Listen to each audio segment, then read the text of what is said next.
Cheon Yegon n'avait absolument aucune envie d'hériter du groupe Seongsu. Surtout que son frère, d'une ambition impitoyable, désirait ce poste plus que sa propre vie. Dans une tentative désespérée de tomber en disgrâce auprès de son grand-père et de finalement foutre la paix à son frère, Yegon monte une fausse romance avec l'héritier du groupe Unji, Shin Tae-kong. Leur accord a commencé avec Yegon clairement en position de faiblesse, mais réussira-t-il à renverser complètement la situation? L'histoire démarre avec deux hommes qui discutent dans un bureau, pendant que dehors, ils tombent des cordes. L'homme debout confronte l'autre, lui demandant si c'est vraiment vrai. En réponse, l'homme assis confirme qu'il ne veut pas être le président. Il affirme que le poste ne l'intéresse pas et que, franchement, ce n'est tout simplement pas son truc. Tout ce qu'il veut vraiment, c'est sa liberté. Et il supplie le premier homme, Aki Young, de le croire. Malheureusement, il semble que de simples mots ne suffiront pas à le convaincre. Aki Young a souligné que, même si son frère avait renoncé à la majorité de ses actions et qu'on le voyait constamment au bras d'une nouvelle femme, le fait est que leur grand-père n'avait toujours pas renoncé à l'idée de le voir prendre la relève en tant que président. Et ça, c'était une vérité indéniable. Aki Young, dont on comprend maintenant qu'il est le grand frère, a alors posé une condition. Il a déclaré qu'il ne croirait les affirmations de son petit frère qu'une fois que leur grand-père l'aurait officiellement déshérité. En entendant ça, Yegon, le petit frère, a senti un frisson lui parcourir le dos, troublé par le regard perçant de son frère, et ces mots si bien choisis, car il savait par une douloureuse expérience jusqu'où son frère était prêt à aller pour éliminer tout ce qui se mettrait en travers de ses ambitions, même si ce tout était son propre sang. Et cette fois-ci, Yegon en était certain que s'il ne parvenait pas à s'attirer les foudres de son grand-père, il connaîtrait une fin très sombre de la main de son frère. Vous voyez, Yegon était le favori du grand-père. Malgré son attitude de coureur de jupons et son comportement rebelle, même après que son propre père s'en soit lavé les mains, le vieil homme le couvait, tout ça parce qu'il croyait que le sens des affaires de Yegon était supérieur à celui de tous les autres dans sa famille, bien que cela puisse ne plus être le cas pour très longtemps. Pas si Yegon révèle une facette complètement différente de lui-même. 20 ans ont passé depuis la légalisation du mariage homosexuel dans le monde entier, même si, que s'il ne parvenait pas à s'attirer les foudres de son grand-père, était supérieur à celui de tous les autres dans sa famille, bien que cela puisse ne plus être le cas pour très longtemps. Et Yegon compte utiliser ce préjugé comme bouclier. Après avoir obtenu un parrainage d'une source super fiable, Yegon a signé un accord de non-divulgation et s'est procuré une adhésion VIP pour un endroit appelé Caligo. En y allant, il n'arrêtait pas de se demander s'il pourrait vraiment être avec un autre homme. Peut-être que s'il trouvait quelqu'un avec un visage assez mignon, il arriverait à prendre les devants. Vu tout son historique amoureux, pas étonnant qu'il s'inquiète pour ce genre de détails. Bon, si vous voulez mon avis, il est juste dans le déni. Bref, Yegon a repéré la voiture qui le suivait, et il savait sans l'ombre d'un doute que c'était un des espions de son frère. Il était un peu agacé que, maintenant, il n'essaie même plus d'être discret en le filant. Mais d'un autre côté, ça jouait en sa faveur. Comme ça, il pourrait rapporter son soudain changement d'intérêts amoureux directement à son frère. Le truc, c'est que Caligo est un club gay exclusif, réservé aux membres. Et même si Yegon n'avait aucune idée de comment draguer les mecs, il est juste entré sans vraie stratégie, mais sa simple présence a suffi à faire sensation. Non seulement il a été immédiatement reconnu comme un héritier du groupe Seongsu, mais il était aussi connu pour être un playboy qui ne sortait qu'avec des femmes, sans oublier qu'il était d'une beauté à tomber. Pendant que les autres clients chuchotaient et pariaient sur l'apparition soudaine de Yegon, une autre figure connue a fait irruption, l'air absolument furieux, Shin Tae-kong du groupe Unji. Yegon l'a reconnu sur le champ, même si le fait que Tae-kong soit gay était clairement une nouvelle information pour lui. Et alors que Tae-kong s'affalait sur un tabouret de bar, commandant son verre avec l'air de quelqu'un qui est dans de beaux draps, Yegon n'a pas pu s'empêcher de penser que le destin venait de lui servir une occasion en or sur un plateau d'argent. Vous voyez, le groupe Unji est un titan dans le monde de la finance. Donc, un scandale impliquant l'héritier de Unji serait tellement énorme et destructeur que même son puissant grand-père ne pourrait pas l'étouffer et ne le voudrait même pas. Et au moment où son grand-père le déshéritera, Aki Young devra enfin croire ce qu'il dit et enfin le laisser tranquille. Le plan était impeccable dans la tête de Yegon. Le seul obstacle était de convaincre Tae-kong de jouer le jeu, mais il était déjà allé si loin. Il devait aller jusqu'au bout. Yegon s'est levé et s'est dirigé vers Tae-kong. Ce dernier était sur le point de prendre le martini que le barman avait posé devant lui, quand Yegon a soudainement couvert le verre de sa main. Tai Kong a levé les yeux, clairement agacé par l'interruption, mais son agacement s'est vite transformé en surprise quand il a vu qui était devant lui. Ce dernier était sur le point de prendre le martini que le barman avait posé devant lui. Perso, j'aurais dit oui sans y penser à deux fois, mais Tai Kong se doutait que Yegon ne faisait que jouer avec lui. Après tout, ce mec n'était pas vraiment connu pour s'intéresser aux autres hommes, mais Yegon a insisté, affirmant qu'il en avait simplement marre des femmes. Franchement, ça n'aurait pas dû être le problème de Tai Kong, vu que tout ce que le type demandait, c'était une seule nuit ensemble, sans attache. Tai Kong a tout de suite su que Yegon cachait quelque chose d'important. Dans n'importe quelle autre situation, Tai Kong l'aurait simplement envoyé balader sans même y réfléchir. Malheureusement pour lui, il n'était pas vraiment en position de refuser une telle offre. Tu vois, plus tôt dans la journée, Tai Kong a eu une réunion avec son propre grand-père qui lui mettait la pression pour qu'il se marie, mais Tai Kong a tenu bon, insistant sur le fait qu'il n'avait aucun intérêt pour les femmes. Naturellement, le grand-père Unji était furieux, surtout que Tai Kong devait se marier s'il voulait un jour être officiellement reconnu comme l'héritier de l'entreprise. Et à cause de ça, le vieil homme avait déjà organisé une rencontre pour Tai Kong avec la petite fille du président du groupe Siab. Alors que Tai Kong essayait de défendre son point de vue, son grand-père a souligné que si son petit-fils épousait un homme, les dirigeants de l'entreprise s'en serviraient comme excuse pour tenter de le virer du pouvoir. Après tout, le partenaire de Tai Kong devait être quelqu'un de complètement irréprochable, quelqu'un d'inattaquable. Tai Kong a répondu avec sarcasme qu'il avait de toute façon toujours été parfait, alors être qu'avoir un seul défaut lui ferait du bien. Mais cette petite pique n'a fait qu'énerver encore plus son grand-père. Pourtant, le vieil homme était bien conscient de l'incroyable entêtement de son petit-fils. Ils sont donc arrivés à un accord, mais un accord avec des conditions impossibles. Le grand-père Unji a dit à Tai Kong que, s'il devait absolument ramener un homme à la maison pour se marier, son partenaire devait être exceptionnellement beau et venir d'une famille d'un statut égal à celui du groupe Unji.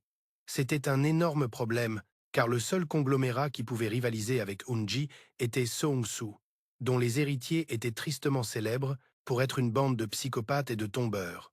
Tai Kong était absolument convaincu que son grand-père le menait droit à l'échec, car il n'y avait aucune chance qu'il puisse trouver quelqu'un qui réponde aux critères ridicules du vieil homme. Et pourtant, voilà que Cheon Yegon débarquait de nulle part et lui demandait de passer la nuit ensemble. Comment aurait-il pu refuser? Peu de temps après, les deux se sont enregistrés dans un hôtel. Pendant que Tai Kong était sous la douche, Yegon faisait les 100 pas dans la pièce, l'esprit en surchauffe à cause de l'anxiété. Il avait joué sa carte, et ça l'avait mené à ce moment précis. Mais, et maintenant quoi?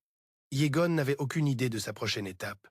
Bien sûr, il avait tout son avenir de planifier, mais le moment présent exigeait toute son attention. En plus de ça, il savait que son frère ne se laisserait pas convaincre facilement de ses nouvelles préférences amoureuses, surtout si leur seule interaction était une unique nuit passée ensemble. Donc c'était évident. Yegon et Tai Kong devraient se voir régulièrement pour que cette mascarade soit crédible. Soudain, Tai Kong l'appela par son nom, sortant Yegon de ses pensées. Quand Yegon leva les yeux, il vit un Tai Kong tout juste sorti de la douche, debout juste en face de lui. Tai Kong lui demanda à quoi il pensait si intensément. Au lieu de donner une réponse directe, Yegon a détourné le sujet en commentant les abdos incroyablement sculptés de Tai Kong. Bon, non, ça c'était juste mon propre commentaire qui m'a échappé, mes excuses. Tai Kong a juste gloussé avant de pousser Yegon sur le lit. Maintenant qu'ils étaient seuls, Tai Kong a dit à Yegon d'arrêter de jouer la comédie et de révéler la vraie raison pour laquelle il l'avait approché. Il savait déjà que Yegon n'avait aucune envie sincère de vraiment coucher avec lui. En fait, Tai Kong avait déjà deviné que Yegon avait besoin de quelque chose que lui seul pouvait lui fournir. Quoi que ce soit, Tai Kong était prêt à coopérer, mais à une condition, Yegon devait d'abord le mériter. Quant à Yegon, toutes les alarmes sonnaient dans sa tête. Mais comme Tai Kong lui-même avait dit qu'il était prêt à jouer le jeu, Yegon s'est dit qu'il devait au moins essayer, n'est-ce pas? Quelques instants plus tard, Yegon se retrouve dans une position très compromettante, se retrouvant face à face avec l'imposant Cobra Royal de Tai Kong. Et même si Yegon est aussi un homme, il n'a pas pu s'empêcher d'être stupéfait par la taille énorme de la chose. Selon Tai Kong, l'hésitation n'est qu'une excuse, alors il a décidé de donner un coup de main à Yegon En approchant son visage de l'événement principal, vu sa taille impressionnante et que c'était la première fois pour Yegon. Il n'a pas fallu longtemps pour que Tai Kong s'ennuie, alors il a de nouveau essayé d'aider le novice, mais cela a juste fait que les dents de Yegon sont entrées en contact avec des endroits où elles n'auraient absolument pas dû. Furieux, Tai Kong a repoussé Yegon d'une bourrade tout temps, sans mâcher ses mots, l'informant que sa performance était nulle, et, à la place, Tai Kong a de nouveau exigé de savoir pourquoi Yegon était si désespéré au départ, tâtant clairement le terrain. Tai Kong a fait remarquer que l'air terrifié de Yegon cassait complètement l'ambiance. Réalisant que si Tai Kong se lassait, ce serait sans aucun doute la fin pour lui, Yegon s'est agrippé à la jambe de Tai Kong, le suppliant de lui donner une autre chance. Tai Kong était surpris que Yegon en soit réduit à une supplication aussi désespérée, mais en même temps, il était ravi de constater que c'était lui qui avait désormais tout le pouvoir dans cet arrangement.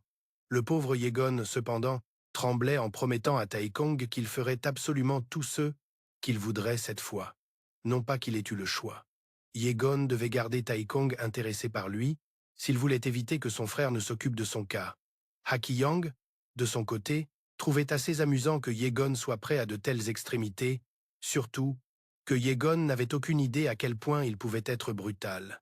Ça peut paraître alarmant, mais Yegon était convaincu que ça ne pouvait pas être pire que ce que son frère lui réservait. D'ailleurs, même avant d'aller à l'hôtel avec Tai Kong, Yegon avait déjà mis sa fierté de côté. Donc, il fallait s'attendre à ce genre de traitement un peu rude.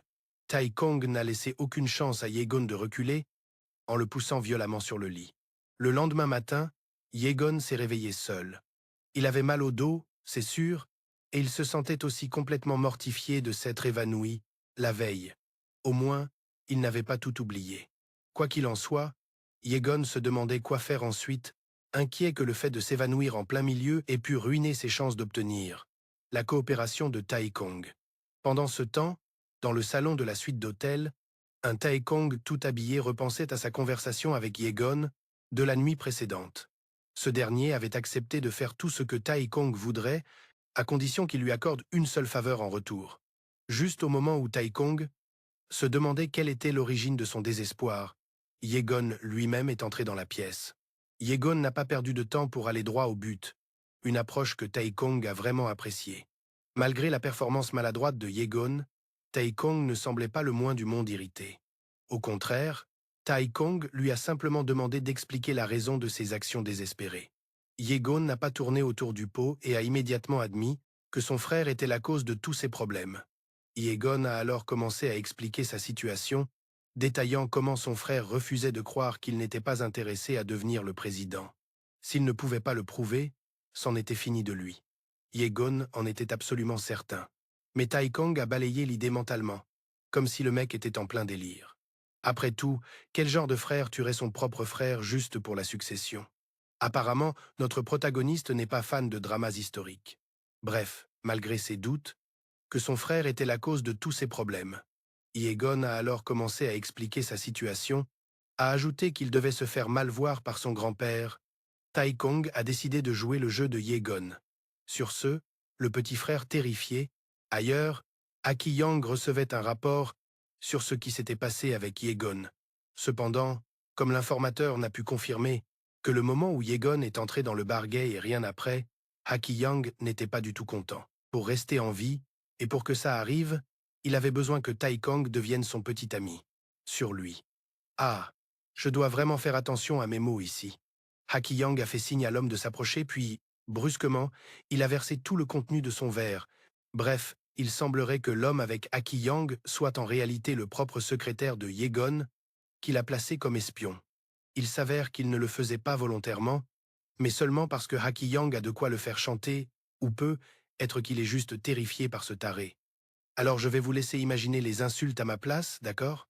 Dans tous les cas, Haki Yang le tient bien. Pendant que monsieur le secrétaire s'excusait pour son incompétence, que le secrétaire n'avait pas pu fournir. Appelez ça une intuition, mais Haki Yang sait que son frère mijote un truc, et quoi que ce soit, il sait aussi qu'il peut encore utiliser monsieur le secrétaire pour le découvrir. Le lendemain, Haki Yang était sur son tapis de course quand il a reçu un appel de quelqu'un, qui je suppose était le secrétaire, l'informant en détail de l'endroit où se trouvait Yegon et du fait qu'il était avec Tai Kong tout ce temps. Haki Yang lui a alors ordonné de confirmer si ce que les deux autres ont fait était un coup d'un soir ou s'il y avait plus dans leur relation. Il lui a aussi ordonné de mettre en pause l'accident qu'ils étaient en train d'orchestrer, du moins pour le moment. Plus tard dans la journée, Haki Yang était sur le balcon, réfléchissant à la plus récente tentative de Yegon de montrer son désintérêt pour le poste de président. Haki Yang était sincèrement impressionné. Ce que les deux autres ont fait était un coup d'un soir ou s'il y avait plus dans leur relation. Surtout maintenant que Tai Kong était dans le tableau. Après tout, Tai Kong est aussi en compétition pour la succession, même s'il sentait qu'il ne pouvait pas encore se permettre de baisser sa garde, ça nous a mené à la conclusion que Yegon doit préparer un coup encore plus tordu. Et s'impliquer avec Yegon et sa réputation ne lui offrirait aucun avantage réel. On reprend là où on s'était arrêté au dernier chapitre, de retour à l'hôtel S. S'il n'était pas un monstre aussi pervers, il serait en fait un stratège plutôt pas mal. Même s'il veut que ce dernier soit son petit ami, ils n'ont pas vraiment besoin de sortir ensemble. C'est juste une relation amoureuse contractuelle qu'ils devront maintenir, là où Yegon et Tai Kong ont passé la nuit. Yegon explique à Tai Kong que Tai Kong cherche une candidate pour le mariage, mais il s'est dit que, vu qu'il était dans un bar gay, il ne doit pas être complètement hétéro. Sur ce, Yegon a promis de faire tout ce que Tai Kong voudrait jusqu'à ce que Haki Yang le lâche enfin. Yegon a ajouté qu'il est bien conscient, Tai Kong a compris qu'il n'y avait aucune marge de négociation. Il avait clairement l'avantage dans ce deal, du moment qu'il lui rendait ce service. En voyant le désespoir total dans les yeux de Yegon, ce cher monsieur Yegon ne connaît même pas le bas d'une négociation. Bref, Tai Kong n'a pas perdu une seconde pour faire savoir à Yegon exactement ce qu'il voulait. Et il comptait bien s'assurer que ça reste comme ça. Ah, et dire qu'il est censé être un homme d'affaires aguerri la prochaine fois qu'il se verrait. Yegon est devenu tout rouge. Après tout, c'était le genre de proposition que lui seul avait l'habitude de faire aux autres. Mais bon, il s'est résigné à son sort et a dit oui, et a demandé si n'importe quoi incluait de préparer son derrière pour lui. Tai Kong a même promis de préparer un contrat officiel dont ils pourraient discuter plus tard dans la soirée, à 6 heures. Yegon pensait que leur discussion était terminée, mais apparemment, pas du tout. On dirait que Tai Kong n'avait pas l'intention de laisser partir Yegon de sitôt. Après tout, ce dernier s'était évanoui la nuit d'avant, avant que Tai Kong ait pu terminer son affaire. Aux grandes dames de Yegon, qui espérait que Tai Kong allait juste le laisser tranquille, vu qu'il n'en avait pas reparlé avant. Tai Kong a alors ordonné à Yegon d'enlever son peignoir et de monter sur la table en face de lui. Yegon, évidemment, a hésité, mais ce n'est pas comme s'il avait le choix. À quoi bon garder sa fierté quand on est foutu? Exactement. Et donc, sans un mot de plus, Yegon a défait sa ceinture et s'est retrouvé dans son plus simple appareil, Suçon compris. Subir ce genre d'humiliation en tant que jouet personnel de Tai Kong restait une bien meilleure alternative que le futur qui l'attendait aux mains de son frère. Une fois sur la table, Tai Kong a dit à Yegon de se mettre à genoux et de se pencher, de sorte que son derrière pointe en l'air. Yegon hésitait encore, même s'il s'est vite débarrassé de ce sentiment. Yegon a fait ce qu'on lui demandait, et en même temps, il a souhaité de toutes ses forces qu'il soit dans un endroit bien plus sombre pour ne pas être aussi mort de honte. Soudain, Tai Kong a plaqué la tête de Yegon contre la table, le grondant pour rire parce qu'il prenait son temps. Avec Tai Kong maintenant derrière lui, il a dit à Yegon d'écarter plus les jambes pour avoir une meilleure vue de ses atouts. En faisant ça, Tai Kong s'est rappelé ce qui s'était passé la nuit d'avant, quand Yegon lui-même lui avait demandé pourquoi il s'était arrêté net alors qu'ils étaient en pleine action. Le truc de fou, c'est que Yegon s'est évanoui juste après avoir posé la question. Mais bon, tout n'était pas perdu, car le visage en larmes de Yegon avait un certain charme pour Tai Kong. Dans un geste inattendu, Tai Kong a sorti une bouteille de crème pour les mains de sa poche et a commencé à en appliquer généreusement sur l'entrée de Yegon, remarquant qu'elle était déjà un peu enflée. Heureusement, rien n'était déchiré, mais Yegon s'est quand même figé sur place, en sentant soudain une pression contre ses fesses, craignant que Tai Kong était sur le point de commencer les choses sérieuses, là, tout de suite, sans plus de cérémonie. Mais avant que Yegon ne puisse même implorer un instant de répit, l'autre avait déjà commencé à bouger. Il ne s'est pas arrêté, même quand des larmes ont commencé à rouler sur les joues de Yegon. Yegon a failli laisser échapper un juron, un son que Tai Kong a tout de suite entendu. Mais bien sûr, Yegon a vite nié, prétendant que quelque chose s'était vraiment déchiré en bas, et que la douleur était bien réelle.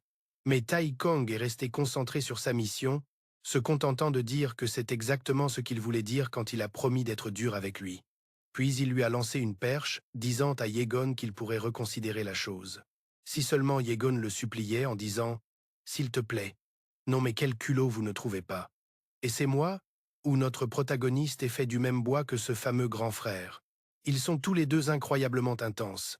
Et Yegon, avec sa grande expérience, savait pertinemment que quand quelqu'un qui est déjà brutal promet d'être plus doux, ce n'est généralement qu'une promesse en l'air. Tai Kong, cependant, a vite compris que c'était un scénario familier pour Yegon, vu ses nombreuses expériences passées. Malgré tout, ça ne coûtait rien de tâter le terrain pour voir si tout ça n'était que du cinéma. Et donc, avant que Tai Kong ne puisse le titiller davantage, Yegon a pris les devants, lui volant un baiser juste au moment où Tai Kong a finalement dégainé son impressionnante épée. Yegon s'est alors tourné pour approfondir leur baiser, prouvant que son talent dans ce domaine dépassait de loin ses autres. Service. Un fait que Tai Kong a approuvé sans la moindre réserve, juste après avoir rompu leur étreinte passionnée. Yegon a adopté une attitude coquette et capricieuse, pimentée d'une pointe de défi taquin. Il a frotté l'épaule de Tai Kong, ronronnant et lui demandant d'y aller doucement, expliquant qu'il était déjà bien endolori, puis il a demandé s'il pouvait au moins aller sur le lit. La table dure lui faisait mal aux genoux, mais du point de vue de Tai Kong. La demande de Yegon sonnait plus comme une exigence, mais bon, il a découvert que ça ne lui déplaisait pas le moins du monde. Alors, Tai Kong a riposté, en demandant si Yegon serait capable de supporter. Encore plus de son jeu un peu brutal, s'il accédait à sa demande. Un fait que Tai Kong a approuvé sans la moindre réserve, juste après avoir rompu leur étreinte passionnée. Ce qui a provoqué un frisson d'inconfort chez Yegon, mais au final, la petite manœuvre a fait son effet, car Yegon lui a vite donné la réponse qu'il attendait sans plus de protestation. Peu après, ils sont passés à la chambre, mais au lieu de reprendre immédiatement leur session intense. Avance rapide plus tard dans la journée, quand Yegon est enfin arrivé à l'étage de son bureau. Il a chancelé en sortant de l'ascenseur, et, heureusement, le secrétaire était pile là pour le rattraper. Yegon a essayé de minimiser la chose, en mentionnant l'air de rien qu'il avait peu, être un peu trop fait la fête la veille, à tel point qu'il avait les jambes en coton. Cependant, les yeux du secrétaire ont été attirés par un suçon révélateur qui pointait timidement au col de la chemise de Yegon. Une fois installé sur le canapé de son bureau, Yegon a déclaré qu'il commençait à en avoir marre de ses escapades habituelles avec les femmes, et a annoncé qu'il en avait aussi fini avec les sorties en boîte. En réponse, le secrétaire a demandé prudemment si ce nouveau retournement de situation signifiait que Yegon allait enfin se concentrer sur son travail.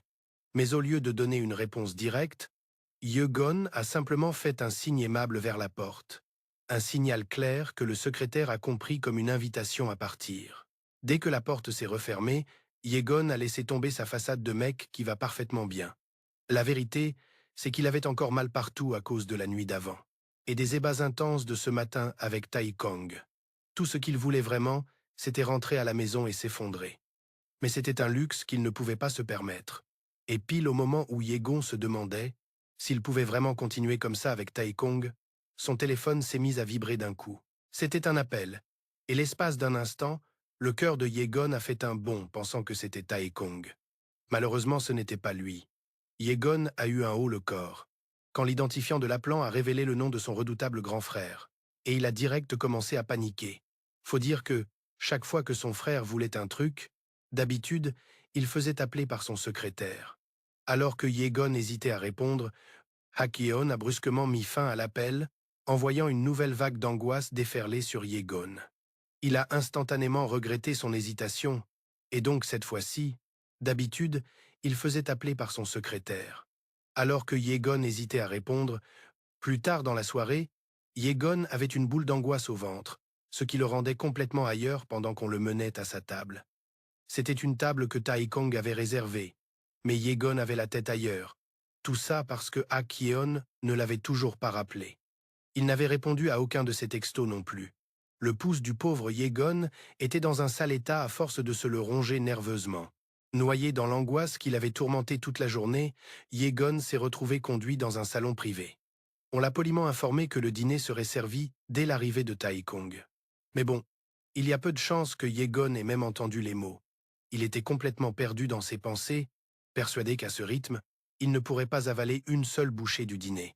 Revenant à la réalité, il a réalisé que la pièce était vide à part lui, et une pointe d'agacement a commencé à naître en lui. Après tout, il restait encore une minute entière avant l'heure de leur rendez-vous. Il a commencé à râler tout seul sur le fait que Tai Kong lui avait bien précisé de ne pas être en retard, alors qu'il semblait évident que c'était Tai Kong qui allait être en retard. Yegon prévoyait même une petite vengeance si Tai Kong se pointait ne serait-ce qu'une minute après 6 heures pile. Mais, heureusement ou malheureusement, Tai Kong est arrivé pile à l'heure, saluant Yegon avec un baiser charmant. Il a demandé en rigolant ce que Yegon manigançait, ajoutant en blaguant qu'il aurait peu être dû arriver en retard finalement, juste pour découvrir quelle serait la punition. Un commentaire que Yegon a vite balayé d'un revers de main. Peu après qu'il se soit assis, un assortiment impressionnant de plats a commencé à arriver à leur table. Tout, apparemment, avait été choisi à l'avance selon les instructions précises de Tai Kong. Christian Grey, sort de ce corps. Bref, Yegon s'attendait à ce que ce dîner soit une réunion de travail pour discuter de son contrat.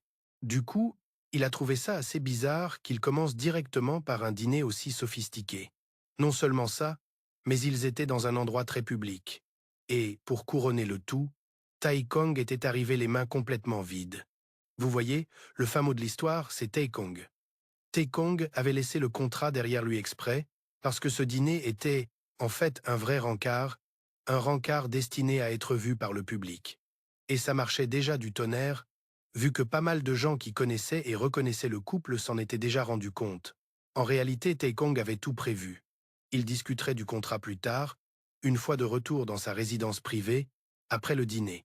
En voyant que Yegon n'avait aucune idée, il était sur le point de reprocher à Tai Kong son petit manège. Cependant, il a vite abandonné l'idée, sachant très bien qu'il ne pourrait jamais gagner une discussion contre le raisonnement méticuleux et calculé de Tai Kong. Franchement, son esprit était bien plus préoccupé par l'appel de Hak Yeon, qui s'obstinait à ne pas arriver. Yegon était tellement rongé par l'anxiété pour son frère qu'il n'a même pas remarqué que Tai Kong glissait doucement sa chaise à côté de la sienne, adoptant un comportement aimable et charmeur. Il lui a fait remarquer à quel point Yegon semblait distrait et ensuite, il a même commencé à lui couper son steak. Puis il lui a donné une bouchée parfaite de viande, lui promettant qu'à partir de maintenant, il l'informerait toujours à l'avance, chaque fois qu'ils auraient un rendez-vous en public. Tout ça, c'était sa façon de s'excuser. Yegon n'arrivait pas vraiment à comprendre pourquoi Tai Kong agissait comme ça tout d'un coup, surtout que les curieux pouvaient voir leurs gestes, mais qu'il était impossible qu'ils entendent leur conversation. D'un autre côté, il devait admettre qu'il trouvait ce côté galant de Tai Kong assez séduisant, alors il n'allait pas se plaindre. Plus tard dans la soirée, le couple est finalement rentré à l'appartement de Tai Kong. Dès leur arrivée, ils se sont enfin assis pour examiner le contrat que Tai Kong avait préparé, et Yegon a tout de suite vu qu'il penchait lourdement en faveur de Tai Kong. Cependant, il était rédigé de main de maître, d'une manière qui rendait presque impossible pour lui de refuser, même avec tout contre lui. Ça, c'est un vrai homme d'affaires. Tai Kong a déclaré sans détour qu'il n'avait aucune intention de négocier les termes. C'était une offre à prendre ou à laisser. Et donc, malgré son bon sens et la formulation dangereusement ambiguë du contrat, Yegon l'a signé sans opposer de résistance. Au moins, une clause était limpide. Tai Kong protégerait activement Yegon de son frère autoritaire. Cela dit, pendant que Yegon posait le stylo sur le papier, Tai Kong n'a pas pu s'empêcher de ressentir une étrange gratitude envers Hak Yeon, car cet accord lui offrait plus de temps précieux pour s'occuper de ses propres affaires urgentes. Après que Yegon a eu fini de signer, il a levé les yeux, a vu Tai Kong le fixer d'un regard intense et lui a demandé à quoi il pensait. Tai Kong a répondu naturellement qu'il se posait juste une question. Il voulait savoir si Yegon s'était complètement remis de leur session plutôt vigoureuse de ce matin. Évidemment, c'était la dernière chose dont Yegon voulait discuter, mais Tai Kong, que ce soit par curiosité ou par réelle inquiétude, a insisté pour vérifier les dégâts et appliquer la pommade lui-même. La scène se concentre maintenant sur Yegon, debout devant Tai Kong, qui est assis sur le canapé. On dirait bien que Tai Kong a demandé à Yegon de s'allonger sur ses genoux. Même si Yegon était totalement contre cette idée, le contrat qu'il venait de signer ne lui laissait aucune marge de manœuvre pour refuser. Et donc, à contre-cœur, Yegon a commencé à défaire sa ceinture pour se retrouver bientôt en sous-vêtements. Son esprit s'est emballé, le soupçonnant d'utiliser le traitement comme excuse pour faire quelque chose d'inavouable. En peu de temps, Yegon a cédé à l'exigence de Tai Kong, acceptant son sort. Il s'est installé sur les genoux de Tai Kong, le rouge de l'humiliation lui montant au cou. Alors que Tai Kong baissait doucement les sous-vêtements de Yegon, il a fait remarquer que sa posture tendue ne ferait que rendre les choses plus inconfortables, l'incitant à simplement se détendre. Allongé là, Yegon était parfaitement conscient à quel point il était stupide et têtu. Alors, il a finalement obéi, même si Tai Kong comprenait vraiment sa situation difficile ou pas. Ça n'avait pas l'air d'importer, car Tai Kong a fait exactement ce qu'il avait promis. Il a commencé à appliquer soigneusement la pommade apaisante sur la zone intime, sensible et blessée de Yegon. Il a même demandé à Yegon de l'aider en écartant une de ses fesses pendant qu'il continuait le traitement. Tai Kong n'a pas pu s'empêcher de commenter à quel point c'était surprenant que Yegon n'ait été qu'avec des femmes, vu à quel point son corps était incroyablement réceptif. C'était comme si ce n'était pas du tout sa première fois, et Yegon était sur le point de protester, insistant que si c'était bien le cas, quand l'application de la pommade est allée un peu plus en profondeur. Pour une raison inexplicable, cette sensation a provoqué une réaction indéniable dans la virilité de Yegon. Pour sa plus grande honte, bien plus tard cette nuit-là, Yegon s'est retrouvé seul dans la chambre. C'était la chambre que Tai Kong avait préparée pour lui, mais même après une longue douche, l'épuisement, accumulé tout au long de la journée, pesait encore lourdement sur lui. Yegon était épuisé de toutes les manières possibles, physiquement, mentalement et émotionnellement, et Tai Kong restait une énigme totale. Il n'arrivait tout simplement pas à le cerner. À un moment, Tai Kong était gentil, et l'instant d'après, il était incroyablement cruel. En fait, la chambre où il se trouvait n'était pas du tout une chambre d'amis, mais la chambre personnelle de Tai Kong. Cet homme était si déroutant que Yegon n'arrivait pas à se défaire du sentiment que peut être. Tai Kong cachait une sorte d'arrière-pensée. Quoi qu'il en soit, il y avait une chose dont il était sûr. Il avait une envie de dormir incroyable, et essayer d'analyser le comportement de Tai Kong ne faisait que lui donner un mal de tête terrible. Peu après, Tai Kong est sorti de la salle de bain, avec l'intention de travailler un peu. Mais il a sursauté en entendant Yegon gémir, comme s'il souffrait le martyre, et sans hésiter un seul instant. Tai Kong a foncé voir comment il allait. En arrivant dans sa propre chambre, il a trouvé Yegon au lit, se retournant dans tous les sens, et s'est demandé s'il était malade tant il semblait délirer. Une vérification rapide a révélé que Yegon n'avait pas de fièvre, ce qui a écarté la possibilité d'un délire provoqué par une maladie. Cela ne pouvait signifier qu'une seule chose. Yegon était en proie à un cauchemar. Et en effet, il semblait que Yegon faisait un rêve horrible, et à l'intérieur de ce cauchemar, il se retrouvait debout dans la chambre que Ha-kyung occupait dans leur ancienne maison familiale. La scène même qui avait bouleversé le cours de sa vie a jamais commencé à se dérouler sous ses yeux. Yegon était encore au lycée à ce moment-là, et Ha-kyung l'avait confronté directement, lui demandant s'il était intéressé par la reprise de l'entreprise familiale. Yegon se souvenait de cet instant avec une clarté douloureuse. C'est le jour où sa relation avec son frère aîné bien-aimé a commencé à s'effriter. À l'époque, Yegon avait fait quelque chose qu'il n'avait jamais eu l'intention de faire. Mais malheureusement, cela a irrémédiablement endommagé son lien avec Ha-kyung. Si seulement il n'avait pas pris une décision aussi stupide et hâtive. Peut-être, juste peut-être, seraient-ils encore en bons termes aujourd'hui. Depuis ce jour, Yegon a porté le poids écrasant de la culpabilité pour ce qui s'était passé. Soudainement, le décor du rêve a changé, et maintenant Tai Kong se tenait dans un coin, le regardant avec des yeux froids. Puis, tout aussi rapidement, la scène est revenue à son frère, Ha-kyung le pressant de prouver sa conviction. Sinon, a prévenu son frère, tu n'aimeras pas les conséquences. Dans un halètement violent, Yegon s'est redressé d'un coup dans le lit. Il était enfin réveillé, bien qu'il haletait lourdement, les yeux brillants de larmes non versées. Soudain, une voix calme à ses côtés lui a demandé s'il était maintenant complètement réveillé. À la grande stupéfaction de Yegon, ce quelqu'un s'est avéré être Tai Kong. Il était assis là à lire un livre il y a quelques instants, et malgré sa promesse à Yegon qu'il dormirait dans une autre chambre, il a expliqué qu'il n'avait pas eu d'autre choix que de la rompre. Il était resté parce que Yegon semblait faire un terrible cauchemar, et Yegon a été profondément touché d'entendre cela. Après tout, c'était la première fois que quelqu'un se souciait assez de lui pour rester à ses côtés pendant son tourment. Et curieusement, alors qu'il était tourmenté par ses cauchemars, ce simple geste avait calmé son cœur qui battait la chamade plus que d'habitude. Après un moment, Yegon s'est recouché. Cependant, il ne semblait pas prêt à se rendormir. Et quand Tai Kong lui a posé la question, il a admis qu'il doutait de pouvoir retrouver le sommeil de sitôt. Tai Kong lui a donc conseillé d'essayer au moins de dormir, même s'il n'en avait pas envie. Surtout s'il comptait suivre son rythme effréné. Au début, Yegon s'est demandé pourquoi diable il devrait se caler sur l'emploi du temps de Tai Kong. Mais finalement, il a décidé de ne pas discuter. Il savait que de toute façon, Tai Kong aurait une répartie aussi intelligente qu'agaçante. Il était déjà 1 heure du matin et la journée de Tai Kong commençait normalement à 5 heures. Donc, ils avaient vraiment besoin de se reposer. Sans surprise, c'est Tai Kong qui s'est endormi le premier. Quant à Yegon, il lui était généralement impossible de dormir après avoir rêvé de Ha-kyung. Cette fois, cependant, avec Tai Kong allongé juste à côté de lui, quelque chose était différent. Peu de temps après que Tai Kong soit tombé dans un sommeil profond, Yegon a finalement fait de même, quelques heures plus tard. Yegon a été lentement tiré de son sommeil par la sensation de quelqu'un qui jouait avec sa poitrine sensible. Quand il a finalement ouvert les yeux, il s'est rendu compte que ce n'était nul autre que Tai Kong, en train de le taquiner. La première pensée de Yegon a été que Tai Kong cherchait un petit câlin matinal. Cependant, pour la défense de Tai Kong, sa seule intention était de réveiller Yegon. Bon, son réveil peu orthodoxe a clairement fonctionné. Ensuite, Tai Kong a dit à Yegon d'aller prendre une douche. Il devait aussi enfiler le nouveau costume qu'on lui avait préparé. Alors, c'est juste moi. Ou Yegon s'est dégoté une nounou à plein temps en plus de son garde du corps, Tai Kong était louchement attentionné. Pour quelqu'un qui n'était que son petit ami sous contrat.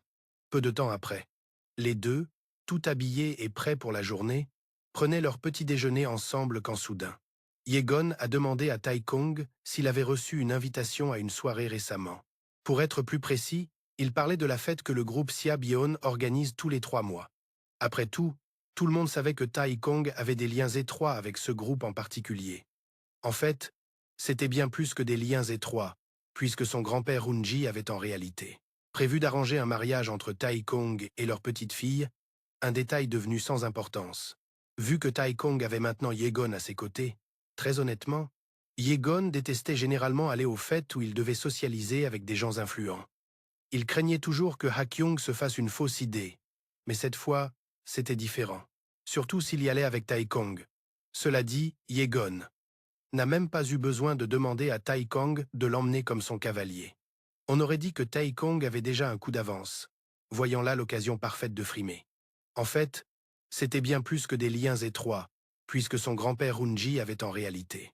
Et il a informé Yegon qu'une copie de leur contrat était déjà dans son sac. Il lui a aussi rappelé sèchement de toujours répondre quand il appelle. Sérieux. Et de montrer à quel point il était amoureux de Yegon. Tai Kong s'est alors levé de table. Ouais, c'est ce que je me suis dit aussi. Bref, continuons. Toute cette histoire commence à ressembler à une version BL de 50 nuances de Grey, vous ne trouvez pas? Mais pour une raison quelconque, il n'arrivait pas à se défaire du sentiment que quelque chose clochait. Un red flag reste un red flag. Après tout. Plus tard, Yegon était seul dans son bureau, en train de repenser aux récentes actions de Tai Kong. Selon lui, Tai Kong se comportait de manière super étrange. Après tout, leur contrat ne stipulait-il pas explicitement que c'était la responsabilité de Yegon de satisfaire tous les désirs de Tai Kong? Il n'y avait absolument aucune raison pour que Tai Kong reste à ses côtés, pendant qu'il souffrait de terreurs nocturnes ou qu'il cède si facilement à ses caprices. Comme le fait d'accepter de l'emmener à cette soirée alors que Tai Kong ne semblait rien y gagner. Après avoir fini son petit déjeuner, Tai Kong a passé un coup de fil rapide. Tout semblait jouer en faveur de Yegon. Pour l'instant, Yegon ne pouvait que se dire que Tai Kong était juste étonnamment poli. Pendant ce temps, Tai Kong était dans sa voiture, en route vers une destination inconnue. Il était en train de vérifier des infos sur Yegon pendant que sa secrétaire lui faisait un point. Elle a expliqué que Yegon était la cible de certaines des pires rumeurs qu'un PDG puisse avoir. Mais Tai Kong, lui, semblait se ficher des ragots. Il était bien plus curieux de connaître les éventuels problèmes psychologiques auxquels Yegon pourrait être confronté. Malheureusement, c'était une information que sa secrétaire n'avait pas encore réussi à obtenir à cause de la sécurité de malade autour du dossier médical de Yegon. Mais comme c'était un truc que son patron voulait absolument savoir, elle n'avait pas d'autre choix que de trouver un moyen. Et elle allait devoir être incroyablement discrète. De retour au bureau de Yegon, ses pensées ont été brusquement interrompues par sa secrétaire. Elle l'informait que Ha Kyung était venu lui rendre visite, juste au moment où Yegon a entendu son frère l'appeler. Il s'est levé d'un bond pour l'accueillir, un contraste frappant avec son silence radio par texto. Ha Kyung était donc venu voir son frère, lui apportant même une corbeille de fruits en cadeau. Sans perdre une seconde, Yegon a vite servi du thé à son frère. Il a même commencé à papoter un peu, et c'est là que Ha Kyung a expliqué que leurs emplois du temps de ministre les avaient empêchés de se voir ces derniers temps.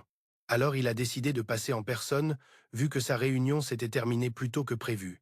Mais la vraie raison de sa visite, c'était pour annoncer à Yegon le retour imminent de leur grand-père au pays. Et à propos du dîner de famille qu'ils allaient avoir le jour même. Ce qui signifiait que Yegon devait s'assurer que son agenda soit complètement libre. Juste après, Ha Kyung lui a demandé pourquoi Yegon ne touchait pas aux pommes qu'il avait ramenées.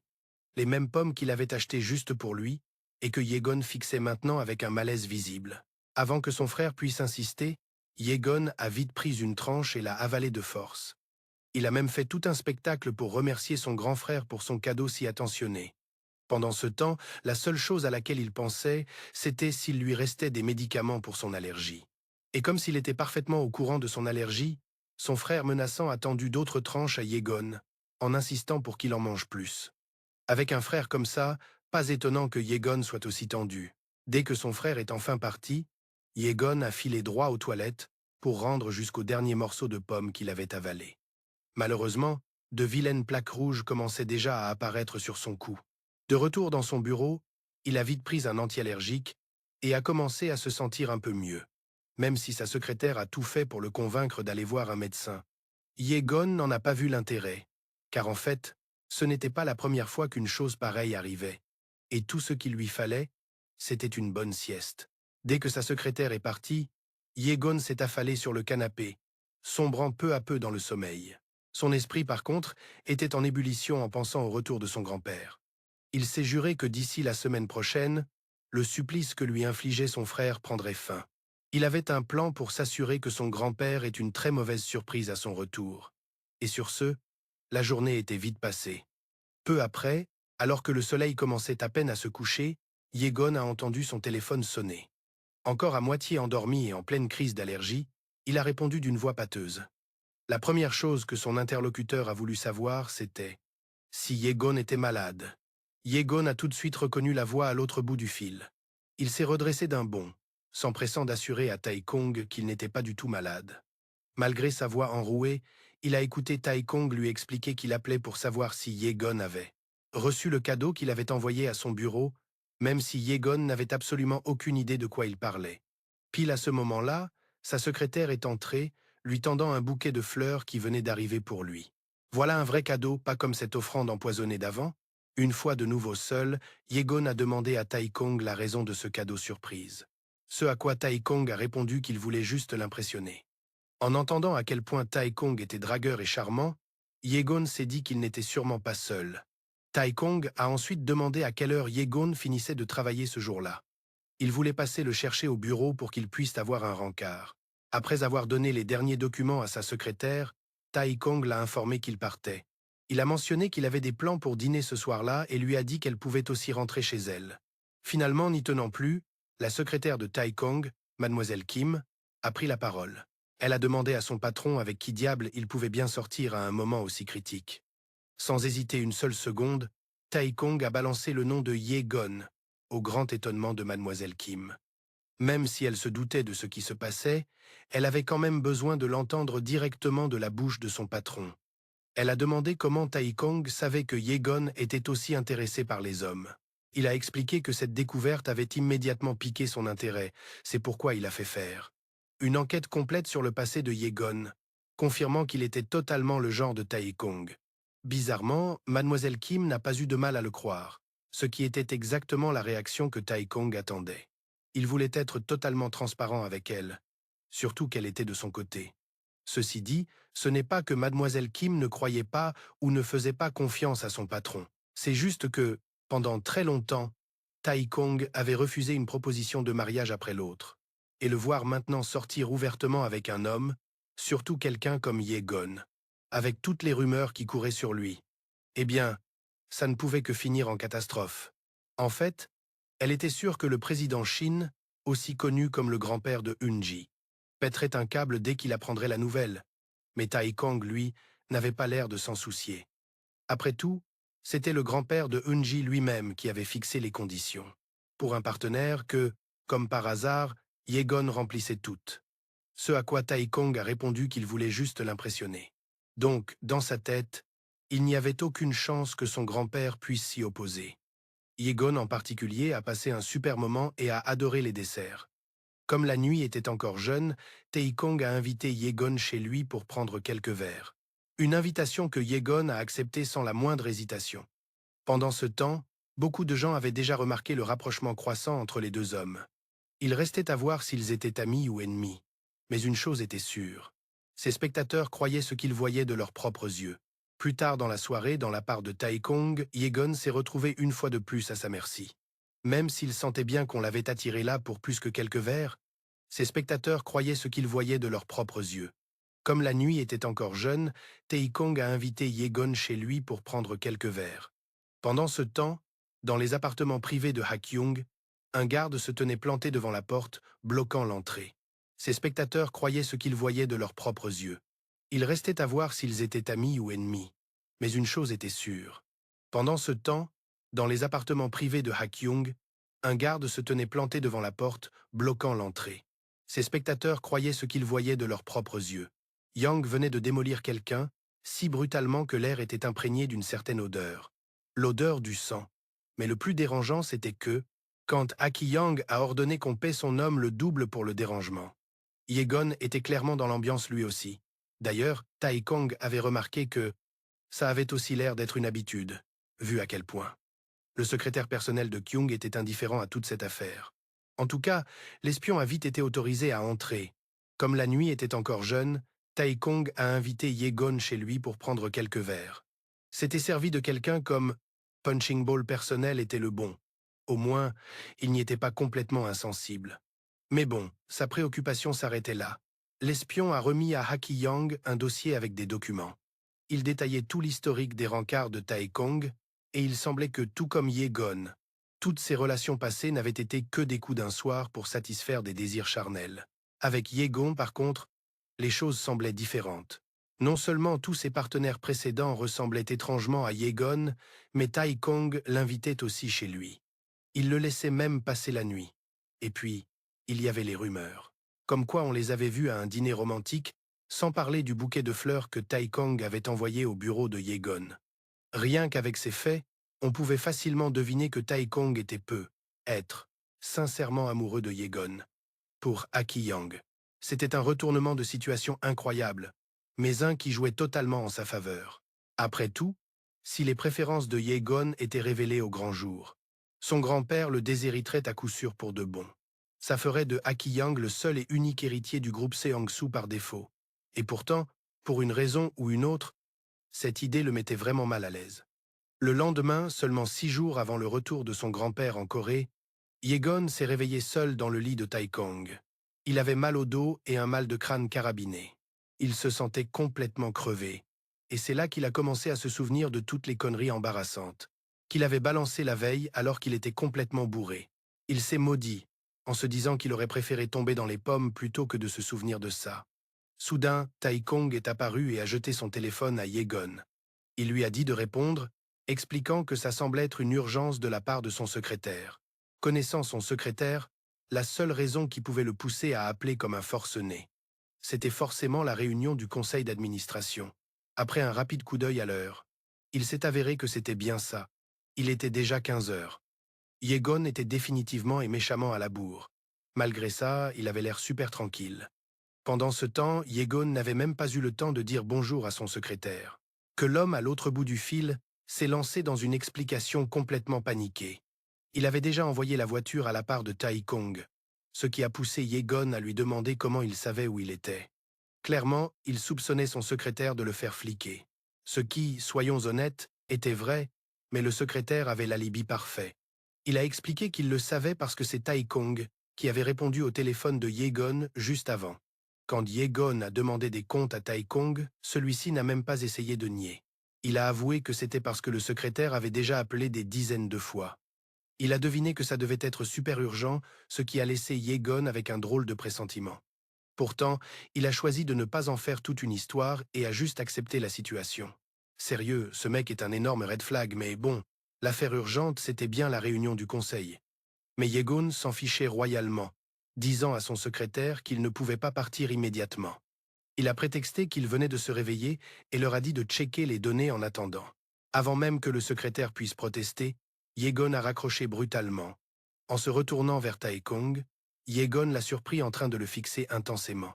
Ça a mis Yegon mal à l'aise. Et quand il lui a posé la question, Taekong l'a taquiné. Il a blagué en disant qu'il pensait que Yegon dormait toujours torse nu juste pour qu'il puisse admirer le spectacle. Yegon, qui n'a absolument rien pigé à la blague, a juste dit qu'il était plus à l'aise pour dormir comme ça. Changeant de sujet, il a demandé à Taekong s'il n'avait pas de boulot. Alors que Yegon essayait de se lever pour aller se doucher, il s'est soudainement emmêlé les pinceaux. Évidemment, ça a saoulé Yegon, mais encore une fois, il a tout gardé pour lui. Alors que Yegon essayait de se lever pour aller se doucher, il s'est soudainement emmêlé les pinceaux.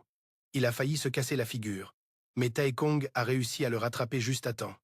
Taekong a alors proposé de l'aider à se laver, en soulignant qu'il était dispo pour filer un coup de main.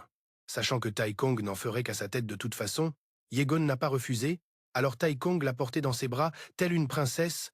Pendant qu'il se dirigeait doucement vers la salle de bain, Taekong n'a pas pu s'empêcher de le charrier encore un peu en remettant sur le tapis ce qui s'était passé la nuit d'avant. Il a mentionné à quel point Yegon avait été étonnamment coopératif et honnête pendant qu'il apprenait à mieux se connaître. Tout en se faisant porter, Yegon a commencé à sermonner Taekong, mais il a vite changé son fusil d'épaule, lui demandant juste de parler d'autre chose. Cette remarque a fait tilt dans la tête de Taekong, qui a compris que même si Yegon était bourré la veille, il devait se souvenir de tout, surtout qu'il ne niait rien en bloc. Yegon est resté silencieux, se disant juste dans sa tête qu'il aurait aimé picoler plus la veille, assez pour tomber complètement dans les pommes. Comme ça, il n'aurait pas à se souvenir de tout ce bordel maintenant. Pourtant, contre toute attente pour Yegon, Taekong ne s'est pas lancé dans d'autres taquineries physiques. Il a juste laissé Yegon se laver tout seul, même si ce comportement changeant de Taekong l'a un peu dérangé. Plus tard dans la journée, les cadres de l'hôtel classe commençaient à perdre patience. Pendant qu'ils attendaient Yegon, certains ont essayé de prendre la défense de notre protagoniste, en suggérant que Yegon était sûrement en train de s'amuser avec une de ses nombreuses copines. C'est à ce moment-là qu'un autre cadre a balancé la rumeur comme quoi leur PDG sortait maintenant avec des mecs. Mais avant qu'ils puissent en discuter davantage, Yegon a fait son entrée, et après des excuses pas très sincères et plutôt sèches, la réunion des cadres a enfin pu commencer. Pour sa défense, il faut dire que Yegon a fait un effort pour écouter et examiner la proposition qui était présentée. Il savait que même si tout avait l'air parfait sur le papier, la réalité était tout autre. En réalité, la proposition n'était qu'une autre combine de blanchiment d'argent. Si ça ne tenait qu'à lui, il la rejetterait sans hésiter, mais son objectif principal a toujours été d'éviter d'attirer l'attention sur lui, donc évidemment, donner son accord était la seule chose à faire. Après la réunion, Yegon est allé direct à son bureau, où il a commencé à se plaindre de son mal de dos. En réponse, son secrétaire lui a suggéré de lui réserver un massage. Mais bon, on sait tous qu'un massage n'allait pas régler ce problème en particulier, hein, donc Yegon a refusé l'offre. À la place, il a simplement demandé son programme pour le reste de la journée. Mais avant que le secrétaire puisse répondre, le téléphone de Yegon s'est mis à sonner d'un coup. Voyant que c'était un appel de Taekong, Yegon a vite renvoyé son secrétaire pour qu'il puisse parler en privé. Et même si la première question de Taekong concernait la réunion, tout en se faisant porter, Yegon a commencé à sermonner Taekong. La soirée est prévue dans 5 jours, et Taekong avait déjà tout arrangé pour qu'ils y arrivent ensemble dans sa voiture. Le fait que la soirée ait lieu juste un jour avant le retour de son grand-père en Corée tombait parfaitement dans les plans de Yegon. Taekong a alors suggéré que le mieux pour eux serait d'avoir des rencarts au resto en public tous les jours, jusqu'au jour de la soirée, une suggestion que Yegon n'a pas refusée. Et donc, pendant les 4 jours suivants, Yegon et Taekong ont été vus à des dîners en tête-à-tête, s'assurant que tout le monde les voit, et comme prévu, les rumeurs se sont répandues comme une traînée de poudre. Alors que certains étaient sceptiques, d'autres avaient deviné juste que tout ça cachait quelque chose. On passe au jour de la soirée, alors que Yegon finissait son travail, son secrétaire s'est approché de lui.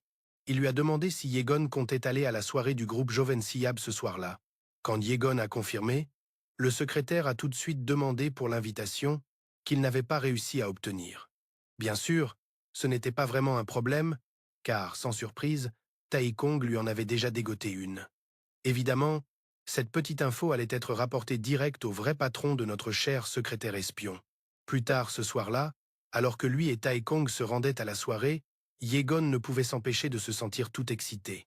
Il savait qu'après l'événement de ce soir, tout serait enfin clair pour tout le monde. Il serait enfin débarrassé des soupçons de son frère, et leur relation pourrait enfin redevenir comme avant. À la soirée, Yegon s'est retrouvé seul, à siroter son vin, après que Tai Kong l'ait laissé pour aller saluer quelques connaissances. Tai Kong lui avait rappelé qu'ils ne seraient séparés qu'un court instant, donc il devait éviter les ennuis. À votre avis, va-t-il y arriver? Après tout, la dernière chose dont ils avaient besoin, c'était d'un contretemps à ce stade crucial.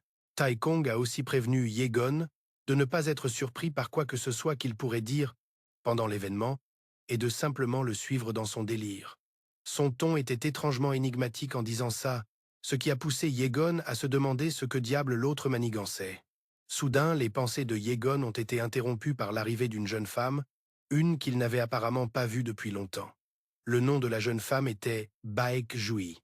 On dirait qu'ils étaient assez proches à un moment donné, car elle portait une paire de boucles d'oreilles qu'il lui avait offertes par le passé. Mon avis, c'est une de ses anciennes conquêtes. Jui, cependant, a nié la remarque de Yegon sur les boucles d'oreilles, ne voulant clairement pas en faire tout un plat. Yegon a décidé de jouer le jeu et s'est retourné pour partir, mais Jui avait visiblement d'autres plans. Elle a immédiatement commencé à parler des rumeurs récentes qu'elle avait entendues, celles qui le concernaient, lui et Tai Kong. Cependant, plus que de chercher une confirmation, Yegon a décidé de jouer le jeu et s'est retourné pour partir. Mais Jui avait visiblement d'autres plans. Il semblait que Jui était bien plus excitée par l'idée que les deux hommes couchent ensemble. Avant qu'elle ne puisse crier sa petite conclusion à toute la soirée, il semblait que Jui était bien plus excitée par l'idée que les deux hommes couchent ensemble. Yegon l'avait déjà fait taire en lui fourrant un macaron dans la bouche. Inutile de dire qu'il n'a pas du tout apprécié que Jui l'aborde et sorte de telles bêtises. Mais bon, on ne peut pas totalement la blâmer, par téléphone, juste après qu'elle ait mentionné vouloir essayer d'être l'active. Juste à ce moment-là, Tai Kong est soudainement apparu, l'air de chercher Yegon depuis tout ce temps, et l'a même appelé affectueusement Hee-Young. Retour 30 minutes plus tôt, Tai Kong, en fait, socialisait et saluait les autres invités, et tout semblait rouler comme sur des roulettes. C'était le cas, jusqu'à ce qu'une femme à l'air intimidant s'approche soudainement du groupe, où se trouvait Tai Kong, lui disant qu'elle voulait lui parler. Tai Kong n'a pas hésité à la suivre. Après être monté au deuxième étage, la femme a reproché à Tai Kong de ne pas faire acte de présence, comme il en avait l'habitude. Tai Kong s'est excusé, expliquant qu'il avait été assez occupé ces derniers temps. La femme, cependant, a deviné correctement que la vraie raison était le PDG Heo.